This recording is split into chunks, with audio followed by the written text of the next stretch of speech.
Market mood 10 March. નમસ્કાર મિત્રો. ગઈકાલના ભારે દબાણ બાદ આજે બજારમાં મજબૂત રિકવરીનો સંકેત જોવા મળ્યો. નિફ્ટી 233 પોઈન્ટ વધીને 24,261 પર બંધ.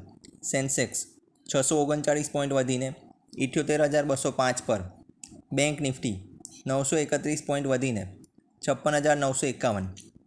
બીએસસી મિડ કેપ 252 પોઈન્ટ વધીને 15,454.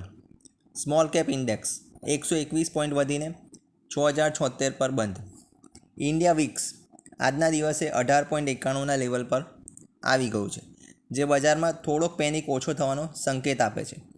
ઇન્સ્ટિટ્યુશનલ એક્ટિવિટીમાં આપણે જોઈએ તો એફઆઈ દ્વારા કેશ માર્કેટમાં 4,672 કરોડનું સેલિંગ થયું.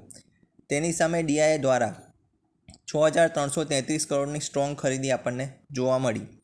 ડેરિવેટિવના ડેટા જોઈએ તો 1,107 કરોડનું બાઇંગ, તેની સામે ઇન્ડેક્સ ઓપ્શનમાં 30,501 કરોડનું હેવી સેલિંગ આપણને જોવા મળ્યું. સ્ટોક ફ્યુચરમાં 428 કરોડનું બાઇંગ અને સ્ટોક ઓપ્શનમાં 205 કરોડનું સેલિંગ આપણને જોવા મળ્યું. ગ્લોબલ માર્કેટ પર નજર કરીએ તો બ્રેન્ટ ક્રૂડ 92.38ના લેવલ પર આજના દિવસમાં છે. ડોલર ઇન્ડેક્સ પણ આજના દિવસમાં થોડોક નીચે આવ્યો છે 98.65ના લેવલ પર, જે દર્શાવે છે કે આગળ જતાં ગોલ્ડ અને સિલ્વરમાં તેજી બની શકે છે. તો મિત્રો, બજાર રોજ આપણને બતાવે છે કે સેન્ટિમેન્ટ બદલવા માટે ક્યારેક એક દિવસ પૂરતો હોય છે.